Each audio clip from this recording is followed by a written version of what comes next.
right, good afternoon, everyone. I call to order this special meeting of Council for Tuesday, May 23rd, 2023. And in the spirit of truth and reconciliation, turn this off. In the spirit of truth and reconciliation, I acknowledge that we are gathered in the heart of Treaty 7 territory of Southern Alberta. This land is home to the Blackfoot Confederacy, consisting of the Siksika, Kainai, and Piikani First Nations, also the Tsuut'ina First Nation, and our most adjacent Indigenous neighbors, the Stoney Nakoda, comprised of the Bearspaw, Goodstoney, and Chiniki First Nations. Further, we are located within the Métis Nation of Alberta Region 3. The town of Canmore is committed to working to live in right relations, to advance truth and reconciliation as we acknowledge the many Indigenous peoples whose footsteps have marked these lands for generations, and I'm grateful for the traditional knowledge keepers and elders who are still with us today and those who have gone before us.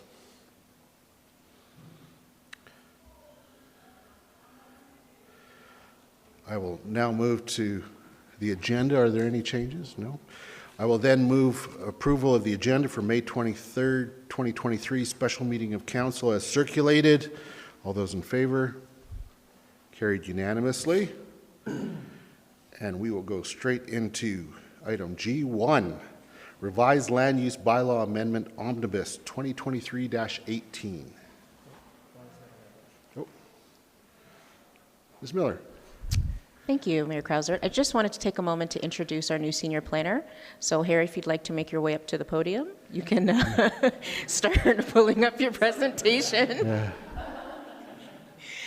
Yeah. So Harry's our new senior development planner, and so he will be taking on some of the more complex projects within the department, and will be focusing his time on the land use bylaw amendments that have kind of been queuing up since we adopted the new land use bylaw in 2019, and try to get those through council and start to address some of those key concerns. So Harry, I'll leave it to you to give yourself a brief introduction to council. This is his first council meeting. Schneider, welcome. Thank you, Mr. Mayor, members of council. Yes, my name is Harry Schneider. I've been working in the planning field for about 20-25 years, and have done a number of different things in a number of different environments, from the Northwest Territories down to the southern tip of Ontario. I've worked as a consultant, as a developer's representative, and as a municipal planner as well. So I'm extremely pleased to have joined the town as of mid-January of this year. Great. Well, welcome to the town of Canmore, and welcome to council this afternoon. And whenever you're ready, please proceed.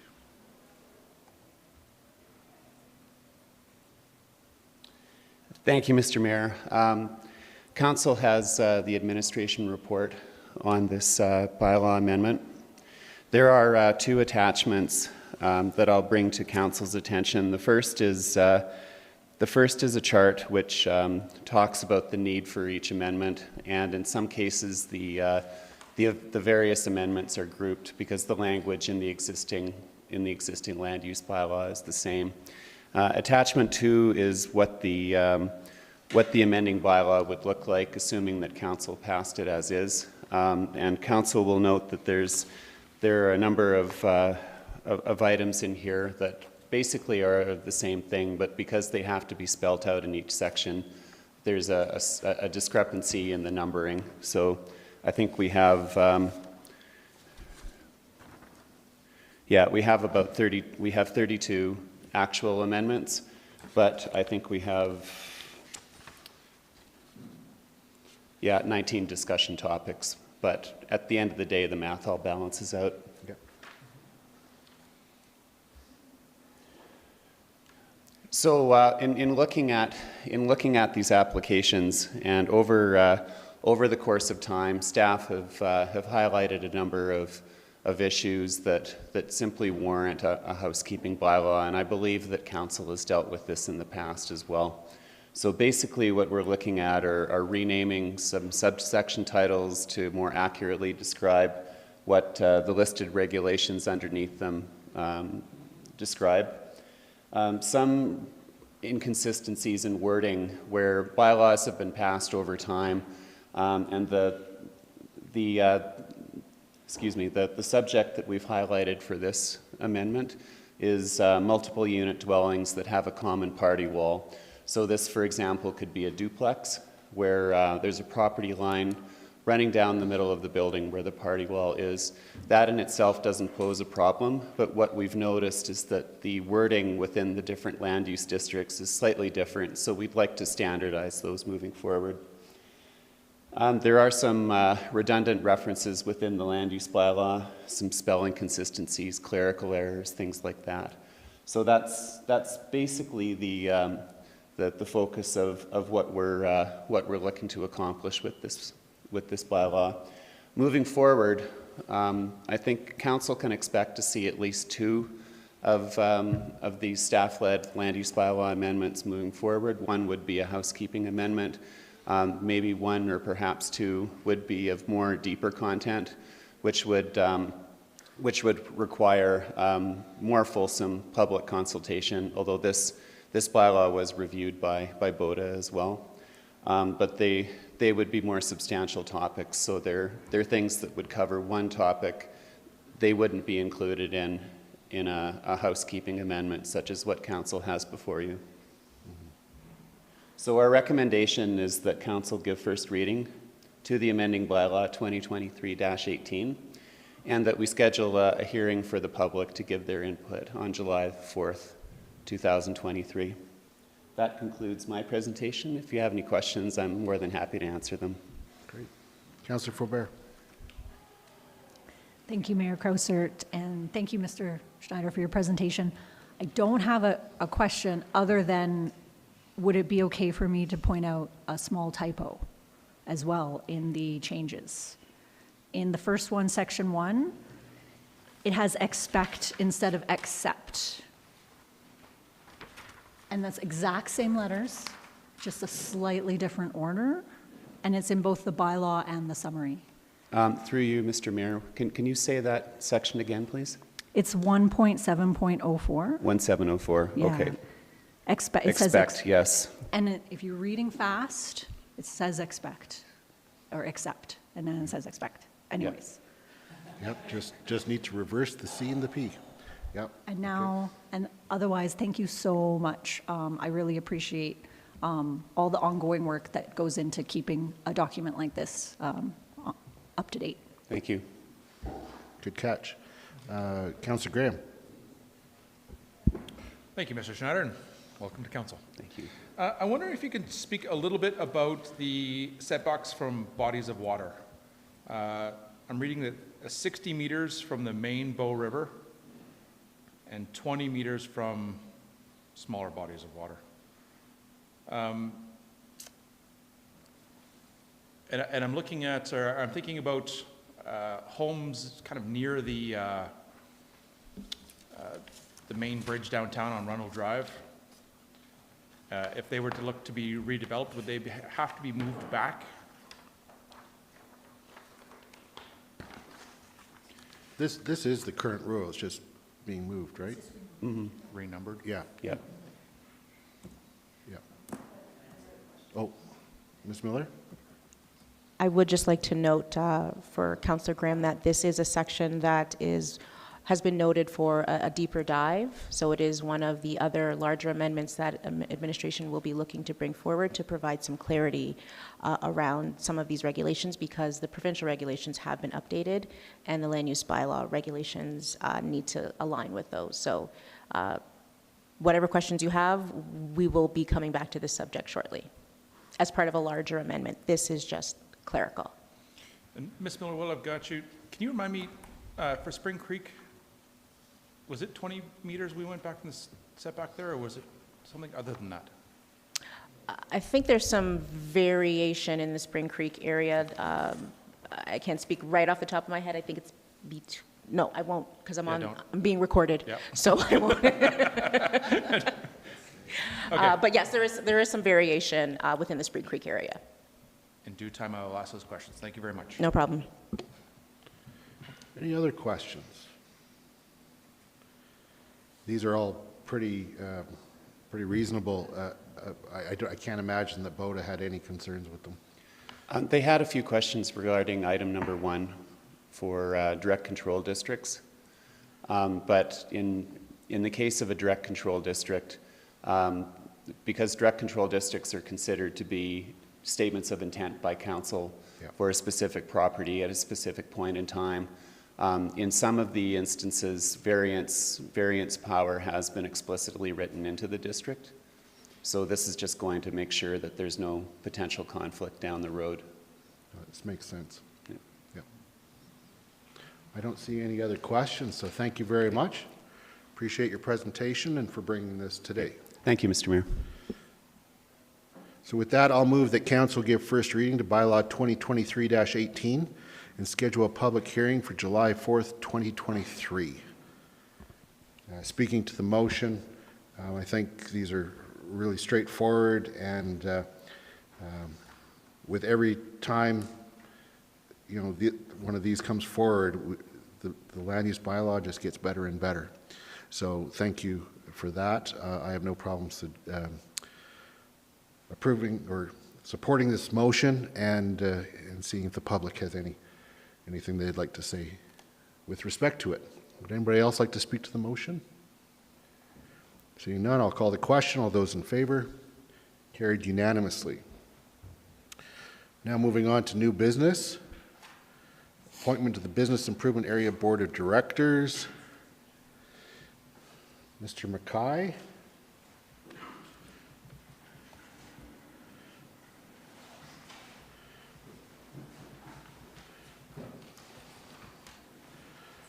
Now, I understand that there we go. Yeah. Welcome to council this afternoon. Thank you. Good afternoon, Mayor Krausert, members of council. I just have a brief presentation here for you. As per section 6.3 of the BIA bylaw, council is required to appoint the board members for the downtown BIA for a 2-year term. And following the BIA's AGM, the BIA has submitted the following names for approval from council. And so that forms the recommended motion that council appoint Reed Costley, Dave Stratton, Grady McMahon, Kurt Menzies, and Jade Ainsley to the Downtown Business Improvement Area Board of Directors. And in doing so, the board composition would be, well, as on the screen and as in your packages. And they would join Councillor Ma as the council representative, as well as Ms. McClett, the administrative representative, who's our manager of economic development. Great, thank you.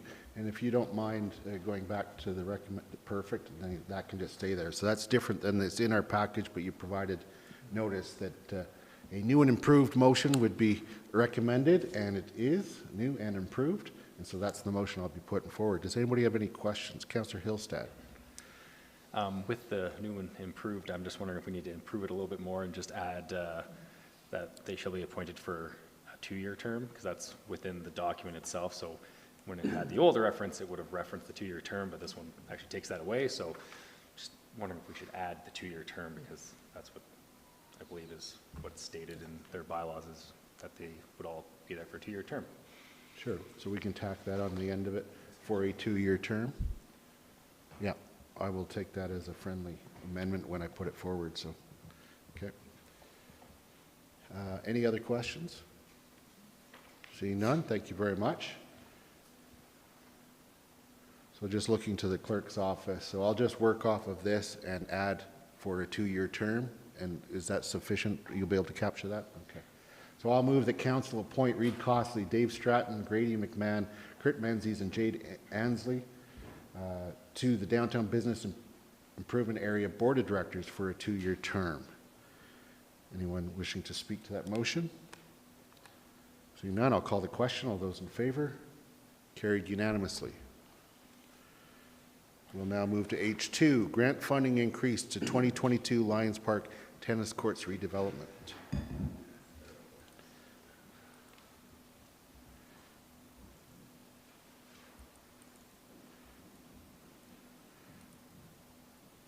Ms. Bernard, welcome to council. Thank you. Okay, council and Mayor Krausert, thank you for having me today. Thanks for the reminder. Yeah, and you can move it however you need to. Okay, so I'm here today to speak to you on the Lions Park Tennis Court redevelopment funding increase request to accommodate grant funding. It is the recommendation of administration that council approve an increase to the budget for the Lions Park Tennis redevelopment project, which is number 7249, from $750,000 to $820,000, with the $70,000 increase to be funded from the Calgary Foundation as well as the Nancy and Wim Pa Foundation grant programs. To give you a background of the project, it was to remove the former 3 existing tennis court surfaces, I guess not existing anymore because they're gone, to design and install 4 new regulation-sized tennis courts, to remove and relocate the former playground structure, which was a wood structure dating back to the late 80s. And then at the time of tender process in October 2022, due to inflationary processes, we found that we were unable to include into the contract non-critical items. And these items included things like vinyl coating on the fencing, a court separation net, windscreens, a shed for storage for the Canmore Tennis Association, and a shade or picnic structure. So this is an overview of the site. You'll see that triangle piece, the red and green piece, that was the former courts. The green piece towards the south, the blue and the green, that's the new tennis court surfaces that are being installed. You'll also see to the left of the courts is asphalt paving surface that's being put in, and then that wraps around to the top of the site. To the north of the soccer field, that's where the new playground was being installed, but a separate project. So just to further clarify some of the items that we're looking to be able to include in this project, on the top left, that's an image of a galvanized fence, and then you'll see to the right the updated or sort of the improved powder-coated, vinyl-coated fence. The bottom right is an image of the shed we're looking to install, and then bottom left is an obvious picnic or shade structure. So there's several sources of funding that comprise this project. $500,000 came from the Canada Community Building Fund. $105,000 came from cash in lieu of municipal reserves, and the Tennis Association contributed $145,000. And then here today, I'm asking for the additional $70,000 to be approved from grant funding. Which leads me back to my summary again, or my recommendation that council approve the increase to the budget from $750,000 to $820,000, with the $70,000 increase coming from grant funding. Great. Are there any questions? Thank you very much. You're welcome. And so just to confirm my understanding is that the $70,000 was specifically for those additional items that had to be cut from the original scope. Correct. And that if those items are not proceeded, if we do not proceed with those items, in fact, then the grant goes away. We should be returning the grant, correct. Right. So we had to state what we would like to use it for when we applied. Specifically for those items. Great, thank you. Does anybody else have, any other council member have a question? Councillor Graham. Just a curious one. Why is powder-coated fencing better than galvanized steel? What, Aesthetics, for one, just prettier? prettier. That's the big one. Yep. Thank you very much. You're welcome. Councillor Ma. Thank you, Ms. Bernard, for your presentation. You're welcome. Of the items between the vinyl coating on the fencing, storage shed, and picnic shelter, which was the big ticket item? The picnic shelter, Picnic shelter? Okay. definitely. That's a great one, because so many people can use that. Okay, Yep. awesome. Thank you. Any other questions?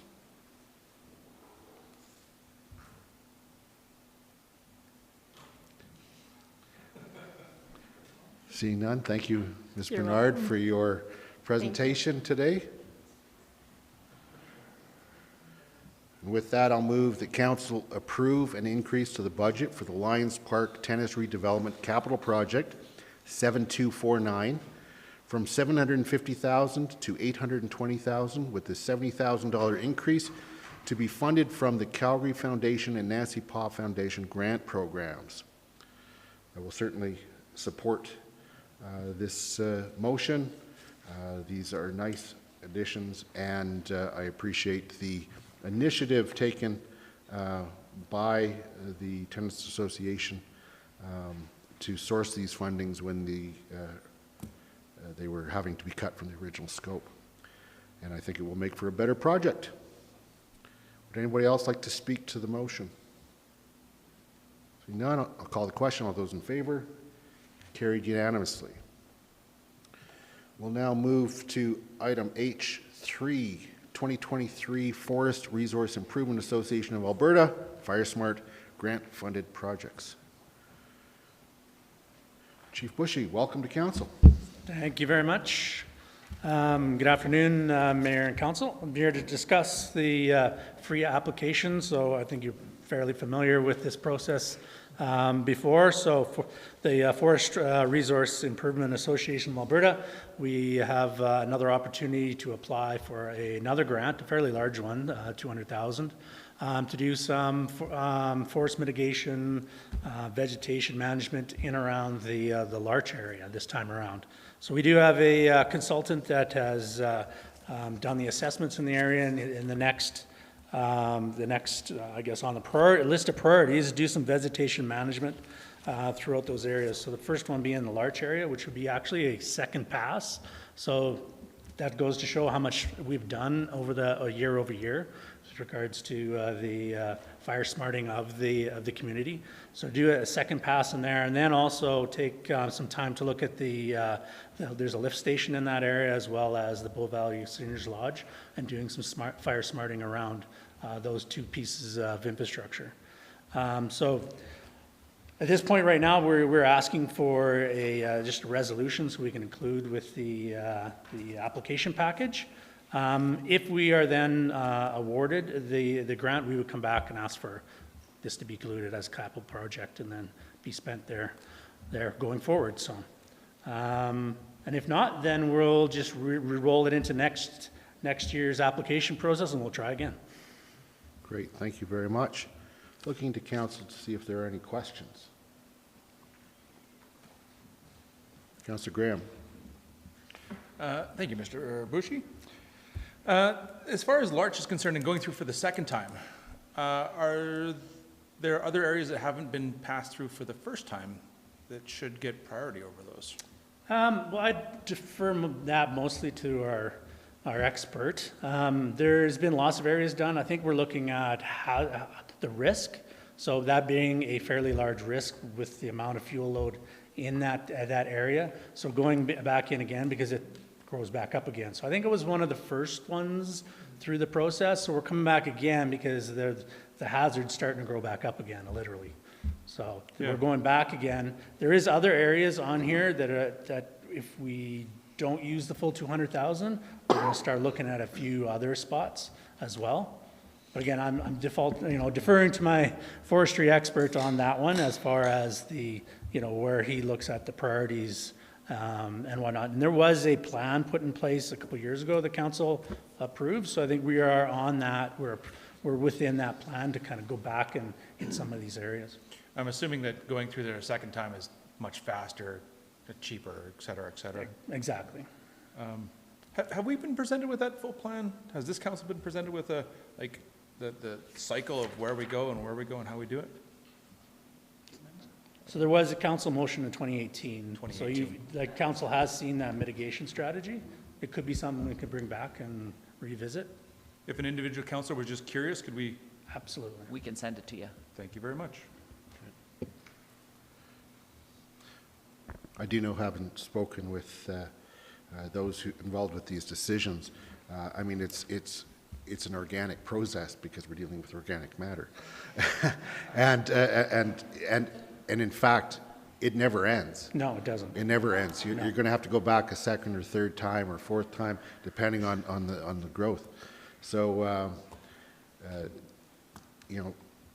quite frankly, in my opinion, I wish we could get 5 times as much. It's just a matter of how much work you can actually get done. Mm-hmm. That I would think would be the limiting thing. But if we're ever been had our attention raised to the risk of fire, it's in the last number of years, and especially this year. Yes. And so this is really important work. So Thank you for bringing it forward today. Does anybody have any other questions?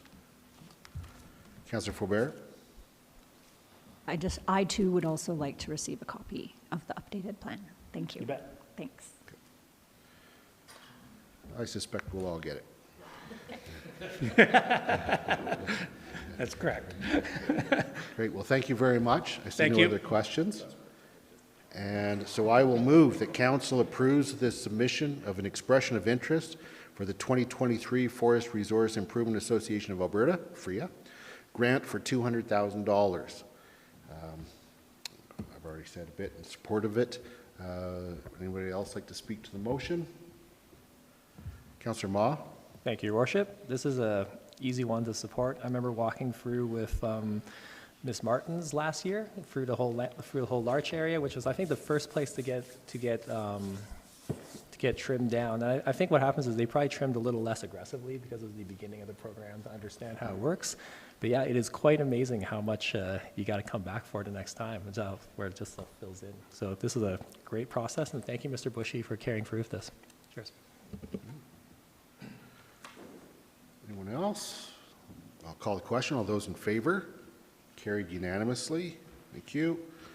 Now we'll go to item H4, the CPR crossing replacement.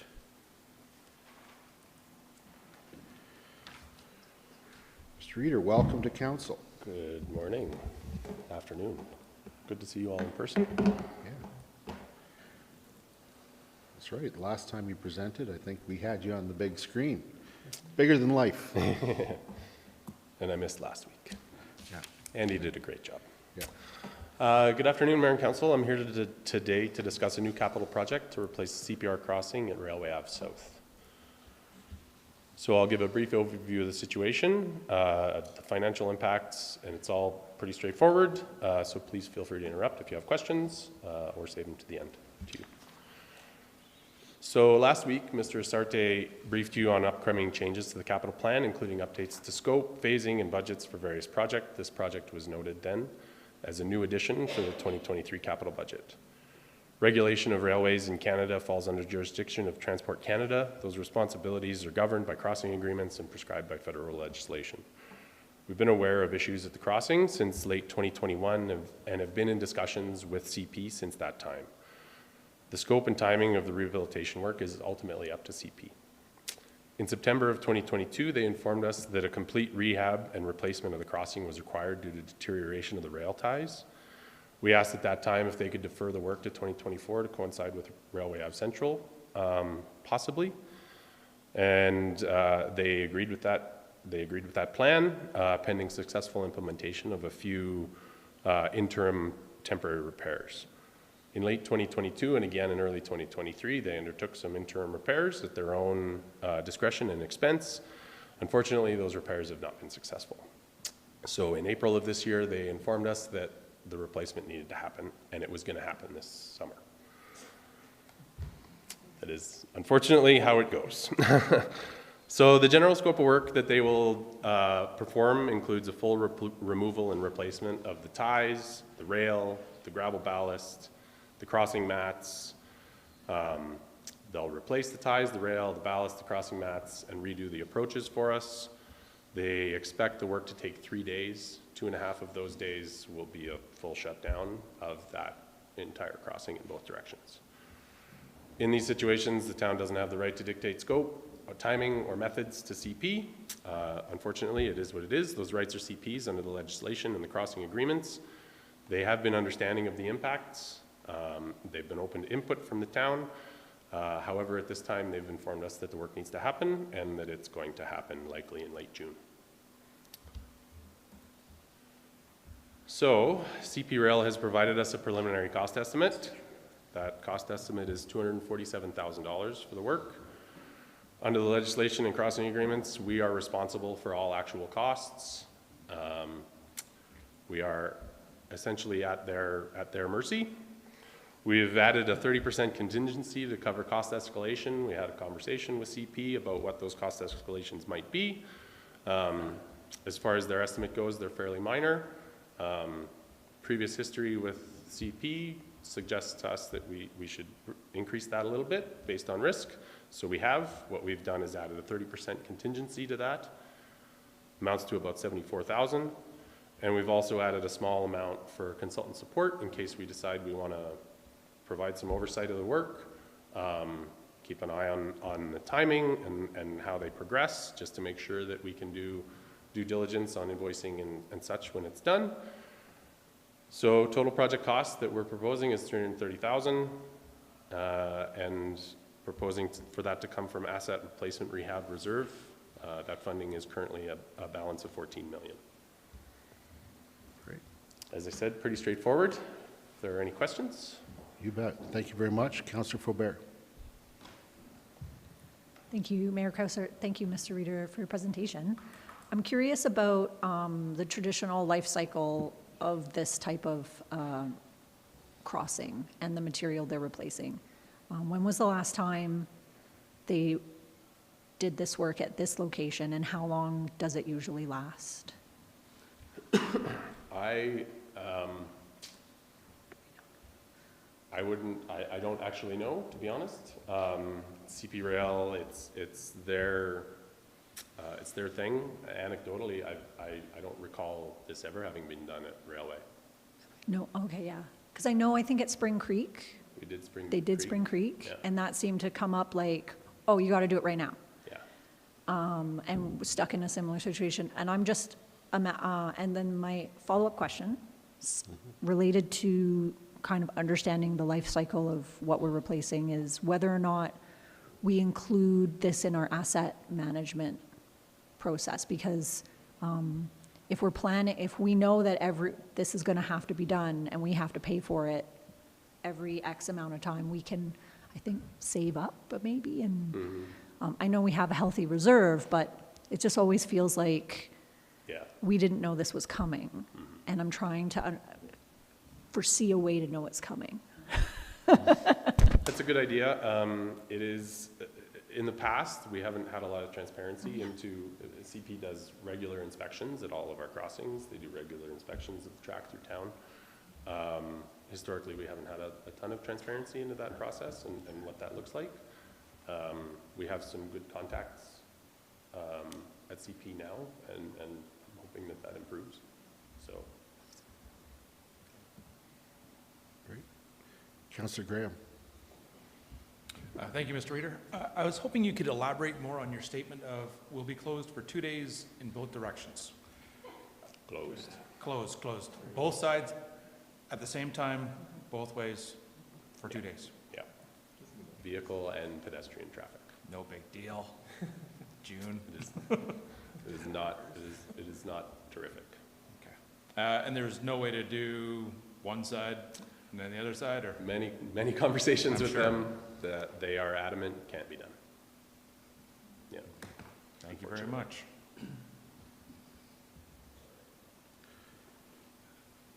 Dr. Cottle.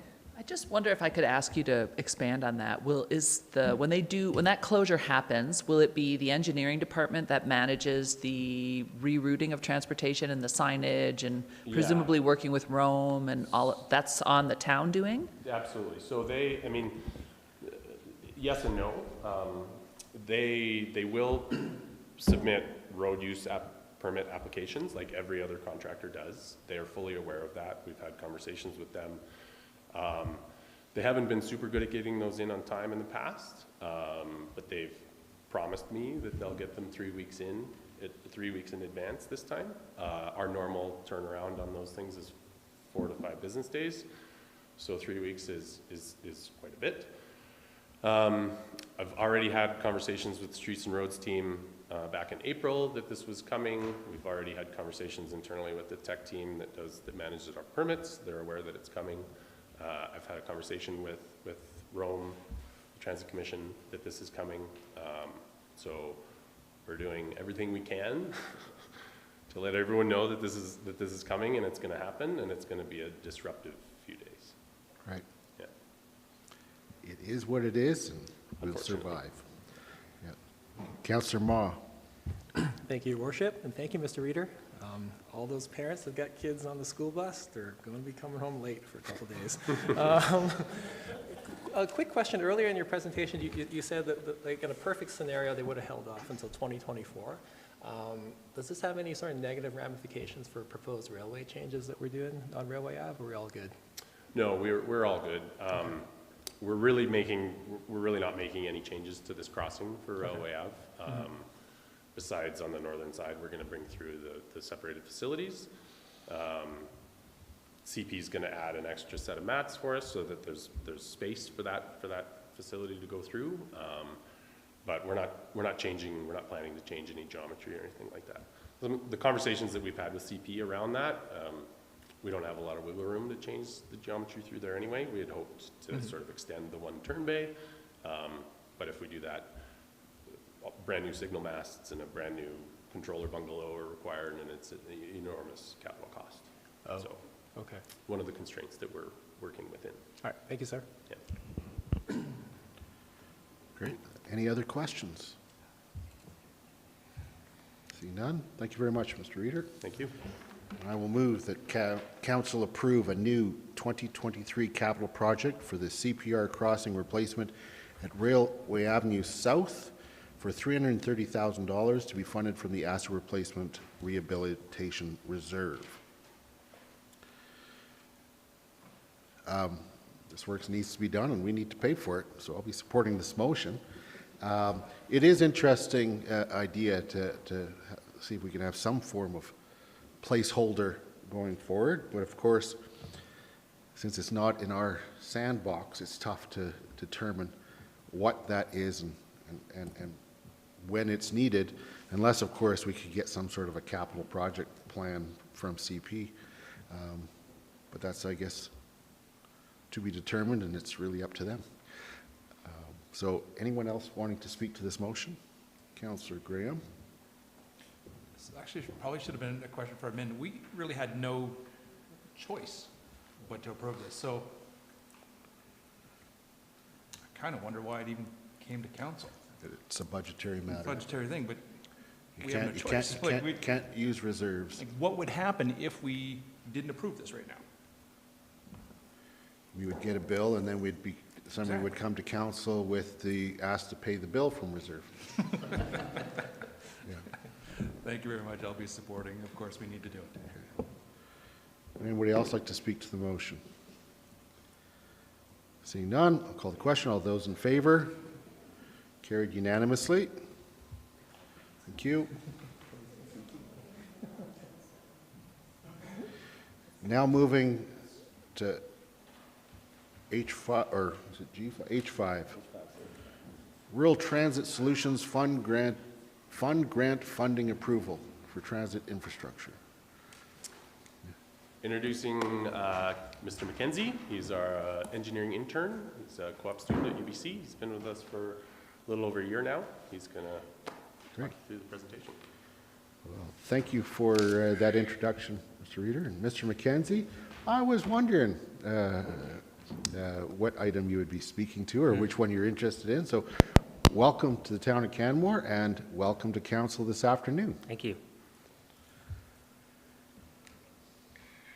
Good afternoon. I'm here today to speak on the Bus Stop Improvements Capital Project and the Rural Transit Solutions Fund from Infrastructure Canada that supports transit systems in remote communities. In April 2022, a grant application was submitted to this fund under the capital project stream. The Government of Canada approved our application in November 2022 to provide financial support for up to 80% of the total project costs. This is an excellent opportunity to use new grant funding available to complete work already approved in our 6-year capital plan. I'll provide a background on the current scope of work, the proposed additions that will be included with this funding, and how this can benefit our community. The agenda for today will include the recommendation for decision by administration. The scope of work for both the current budget and revised budgets will be provided. Examples of previous improvements of bus stops will be shared, and the next steps pending decision will be outlined.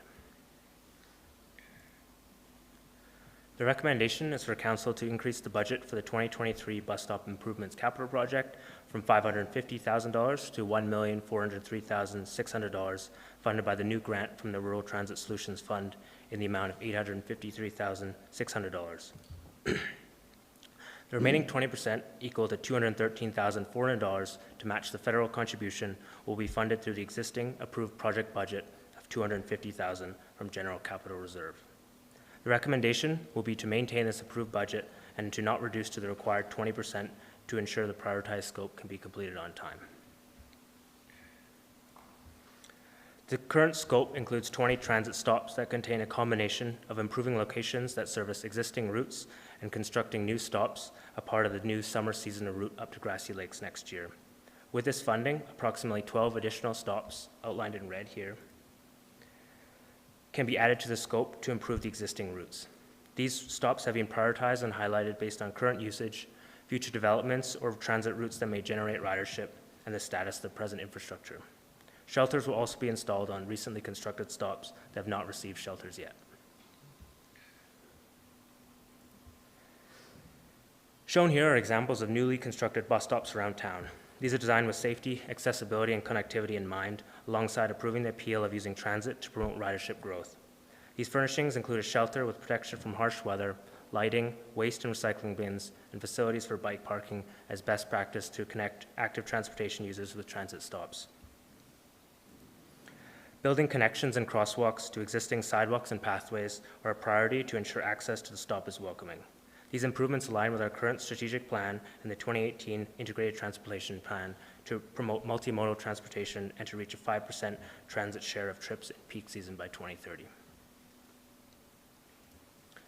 The next steps, pending approval, are to progress the preliminary design phase and planning for the additional scope of bus stops to ensure sufficient time to procure contractors and utilize the additional budget by the 2024 fiscal year end.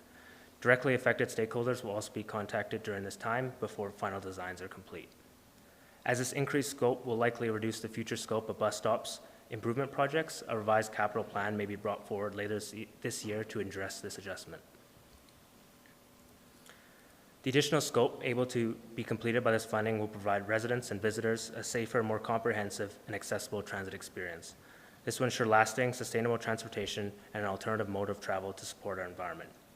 Again, this is a great opportunity to benefit from newly available grants to complete work already in our 6-year capital plan. And with that, I'll open up to questions. Thank you. Great. Thank you, Mr. McKenzie. And looking to see if there are any questions. Councillor Graham. Thank you and welcome. Thank you. I was very disappointed the other day to see 3 bus stops with broken glass along the Three Sisters Parkway yesterday. I think the town did a great job of cleaning up very quickly and managing that. However, I got to thinking, that was 3 of them and they were probably expensive. What options have we got to manage this new vandalism? Yeah, I did see that information come in this morning. I'm not too sure. I'm not sure if Mr. Vita could speak on that point for the sort of larger. It's difficult, right? We've had a few of those instances. I'm not sure besides, operational oversight, involvement of Bylaw, involvement of the RCMP. I know the Streets and Roads group put a police report in. I think there was 4 actually. Was it 4? Yeah. Broken, all over the weekend. Yep. We had a bunch of solar bollards on the Cougar Creek path down by the lower bridge 2 weeks ago. We put a police report in on those as well. I mean, in that situation, we're looking at something that's maybe a little more robust. It's a little harder to vandalize. In the case of a traffic transit stop and a shelter, I mean, they're in pretty visible areas, right? It's, I'm surprised. Me too. That we saw what we saw. Besides, a bit of increased enforcement and oversight, I'm not really sure what else. Is plexiglass an option? Potentially. I've seen some examples or some of the suppliers also, you can use a metal grate instead of glass. Obviously, it sort of reduces the visibility and I maybe think the aesthetic. visibility is an important feature of these. But that is an option, at least the current manufacturer supply, but we could also look into potentially plexiglass as well. Well, I hope they catch whomever did that. Thank you. And of course, you know, aesthetics in a town where you have lots of visitors is also important. So all of these things, I imagine, go into the decision-making coming up on new stops. Yeah. So, any other questions? Mr. McKenzie, thank you very much. Thank you. Appreciate your presentation today. And I will now move that council increase the budget for 2023 bus stop improvements 7301 from $550,000 to $1,403,600, funded by a new grant from the Rural Transit Solutions Fund in the amount of $853,600. Speaking to that motion, I think that this is a very smart way to use those funds, since we had the approved budget, and to be able to use it for the matching portion is quite advantageous to us, and it helps us move along even quicker with building the infrastructure for transit. So I very much support this. Councillor Faubert.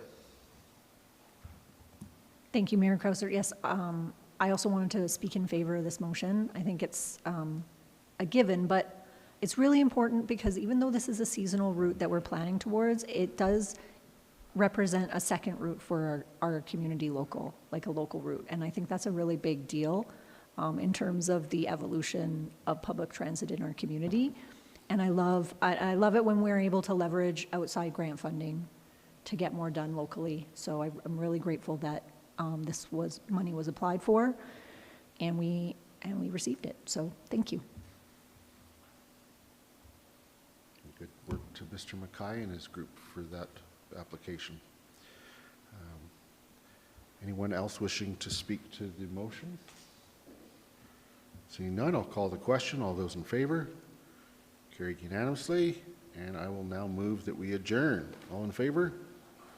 Carried unanimously.